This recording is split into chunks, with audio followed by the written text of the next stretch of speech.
ہمیں اللہ سبحانہ و تعالی نے ایک ایسا خوبصورت دین عطا فرمایا ہے کہ جس میں انسانوں کو انسانوں کے ساتھ جوڑ دیا گیا ہے. یعنی آپ حدیثیں پڑھیں، عزیز و قارب تو بہت دور ہیں، دوستوں کے حقوق بھی بیان فرمائے اللہ کے رسول نے کہ دوست کا بھی دوست کے اوپر حق ہے. اور ایک حدیث پاک میں آتا ہے، اللہ کے نبی صلی اللہ علیہ وسلم فرماتے ہیں کہ تمہارے مال میں زکوٰۃ کے علاوہ بھی غریبوں کا مستحقین کا حق ہوا کرتا ہے. ایک مستحق لاچار مسکین آدمی، اس کے پاس کھانے کو کوئی نہیں، اس کے اوپر کوئی بہت بڑی آفت آ پڑی ہے اور وہ آپ کے سامنے دستے سوال دراز کر دیتا ہے، فرمایا کہ پھر یہ نہ دیکھو کہ تمہارے پاس زکوٰۃ کا مال پڑا ہے یا نہیں پڑا، زکوٰۃ کے علاوہ میں اس کی مدد کرو، یہ اس غریب کا حق ہے تمہارے مال میں سے. اب کوئی پوچھے کہ جی اس غریب کا ہم سے کیا تعلق؟ نہ وہ ہمارا باپ لگتا ہے، نہ ہمارا بھائی لگتا ہے، نہ ہماری بہن لگتی ہے، نہ ہمارے چچا لگتے ہیں، نہ ہمارا اور کوئی قریبی عزیز لگتا ہے. فرمائے کہ نہ لگے، تم نہ پہچانو اس کو، لیکن وہ خدا کا بندہ ہے، مسلمان ہے اور مستحق ہے، تو اس کو دینا تمہارے اوپر لازم ہے، اس کو خالی ہاتھ نہ لوٹاؤ. اور اسی طریقے سے پھر رشتہ داروں کے آپس میں حقوق ہیں. اللہ کے نبی فرماتے ہیں کہ اگر آپ اپنے رشتہ دار کو دیتے ہیں تو آپ کو دوہرا اجر ملتا ہے. ایک تو ایک مستحق کے اوپر احسان کرنے کا، اس کے ساتھ حسن سلوک کا، اس کی مدد کرنے کا، وہ الگ ایک اجر ہے. دوسرا اپنے رشتہ دار کے ساتھ، اپنے عزیز کے ساتھ حسن سلوک کرنے کا، فرمایا کہ دوہرا اجر ہے. اسی طریقے سے فرمایا کہ اگر تمہارے پڑوس میں تمہارا کوئی قریبی رشتہ دار آ کے رہ رہا ہے تو پھر بہت زیادہ محتاط ہو جاؤ، اس کے ساتھ حسن سلوک کرو. فرمایا کہ اس کے ساتھ بھی حسن سلوک کرو گے تو دوہرا اجر ملے گا. ایک اس وجہ سے کہ تمہارا پڑوسی ہے، دوسرا فرمایا کہ اس وجہ سے کہ تمہارا عزیز بھی لگتا ہے، تمہارا رشتہ دار لگتا ہے، اس کے ساتھ تمہارا خونی کوئی نہ کوئی رشتہ ہے. وَإِيتَاءِ ذِي الْقُرْبَى، اللہ تعالیٰ نے عزیزوں کو، رشتہ داروں کو آپس میں جوڑ دیا ہے، مسلمانوں کو آپس میں جوڑ دیا ہے، دوستوں کو آپس میں جوڑ دیا ہے. جمعے والے دن ہم یہی گفتگو کر رہے تھے کہ یورپ کا حال دیکھیے، وہاں کا حال بہت ہی گیا گزرا ہے. ظاہری طور پہ ان کے ہاں مادی ترقی بہت زیادہ ہے، لیکن اندرونی طور پہ آپ ان کو دیکھیں وہ ٹوٹے ہوئے لوگ ہیں، ٹوٹے ہوئے لوگ ہیں. ہمارے ایک دوست ہیں جاپان میں، انہوں نے مجھے ایک ویڈیو بھیجی، مختصر سی ویڈیو تھی، اور مجھے کہنے لگے کہ یہ آپ دیکھیں، یہ سال میں ایک دفعہ یہاں یہ میلہ لگتا ہے، کوئی بہت بڑا پروگرام ہوتا ہے اور دنیا بھر سے لوگ یہاں پر آ کر جمع ہوتے ہیں.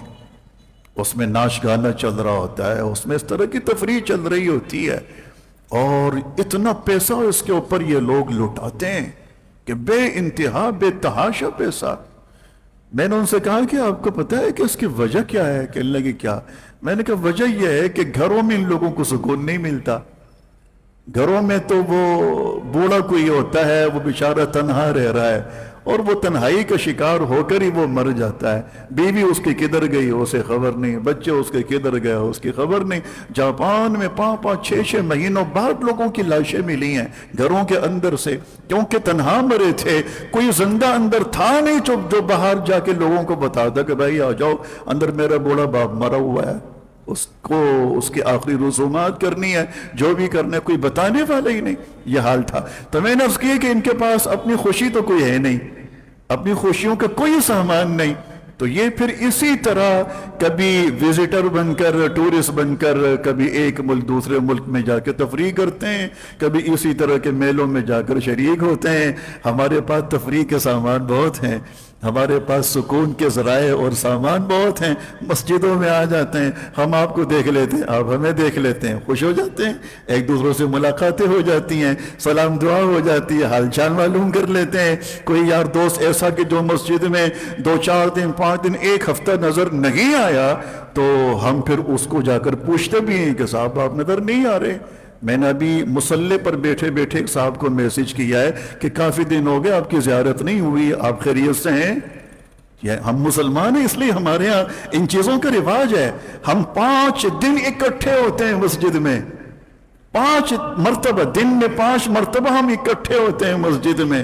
تو 5 مرتبہ میں ایک دفعہ بھی اگر اپنے کسی دوست پر نظر پڑ جائے جی خوش ہو جاتا ہے، نہ نظر پڑے ہم پریشان ہو جاتے ہیں کہ صاحب دوست ہمارا کدھر گیا، ہمارے پیچھے نماز پڑھنے والا تھا کہاں گیا، ہمارے برابر میں نماز پڑھنے والا تھا کدھر گیا۔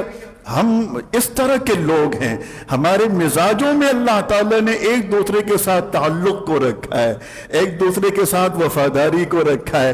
اسی طریقے سے ہمارے پاس تفریح کا سامان ہماری بیویاں ہیں، ہمارے بچے ہیں، ہم گھروں میں جاتے ہیں، گھر آباد ہوتے ہیں، بچہ ادھر جا کے کھیل رہا ہے کود رہا ہے، ادھر جا کے کھیل رہا ہے کود رہا ہے، 2 بچے آپس میں لڑ رہے ہیں، ان کو چھڑا رہے ہوتے ہیں، کبھی ان میں ٹافیاں بانٹ رہے ہیں، کبھی ان کے ساتھ کھیل رہے ہیں کود رہے ہیں۔ ہمارے پاس تفریح کے سامان بہت ہیں، بہت ہیں ہمارے پاس تفریح کے سامان۔ ہمارے پاس عیدین کے ایام بھی ہیں، اس میں ہمارے ہاں بڑی بڑی تقریبیں منعقد ہوتی ہیں، جگہ جگہ عیدگاہوں میں، مسجدوں میں لوگوں سے ملاقاتیں ہو جاتی ہیں۔ ہمارے پاس حج بیت اللہ کی بہت بڑی مذہبی اور دینی رسم ہے۔ دنیا جہاں کے مسلمان اس ایک جگہ پر آ کر جمع ہو جاتے ہیں، وہاں امریکہ کے پاکستان کے مسلمانوں سے ملاقات ہو جاتی ہے، پاکستان کے مسلمانوں کی امریکہ اور انگلینڈ اور کینیڈا پتہ نہیں کہاں کہاں کے مسلمانوں سے ملاقاتیں ہو جاتی ہیں۔ ان غریبوں کے پاس کیا ہے؟ کچھ بھی نہیں، یہ اسی طریقے سے کڑتے کڑتے مر جائیں گے۔ ان کے پاس تو اس طرح چین سکون راحت کا کوئی ذریعہ نہیں ہے، کوئی سامان نہیں ہے۔ اللہ سبحانہ و تعالی نے ان چیزوں کو بہت زیادہ تاکید فرمائی ہے۔ حضرت ابوبکر صدیق رضی اللہ تعالی عنہ اپنے ایک عزیز سے کسی وجہ سے ناراض ہو گئے، اور وہ عزیز ایسے تھے کہ غریب مستحق آدمی تھے، کبھی کبھار حضرت صدیق اکبر رضی اللہ تعالیٰ عنہ ان کے ساتھ مدد فرما لیے کرتے تھے۔ ناراض ہوئے، فرمایا آئندہ کے لیے کچھ بھی نہیں دوں گا، آئندہ کے لیے کچھ نہیں دوں گا۔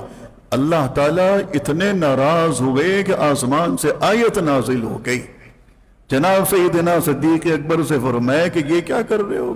وَلَا يَأْتَلِ أُولُو الْفَضْلِ مِنْكُمْ وَالسَّعَةِ أَنْ يُؤْتُوا أُولِي الْقُرْبَى وَالْمَسَاكِينَ وَالْمُهَاجِرِينَ فِي سَبِيلِ اللَّهِ وَلْيَعْفُوا وَلْيَصْفَحُوا، فرمایا درگزر کرو، معاف کرو۔ آپ جیسا عظیم المرتبت انسان اتنی کمزور اور اتنی چھوٹی بات کہے گا؟ اور میں کہ نانا تم پہ یہ بات نہیں جچتی، تم نے جس طرح پہلے ان کی مدد کی ہے آج کے بعد اسی طرح ان کی مدد کرنی ہے۔ یہ سب کچھ کیا ہے؟ اللہ تعالیٰ نے ہمیں ایک دوسرے کے ساتھ جوڑ دیا ہے۔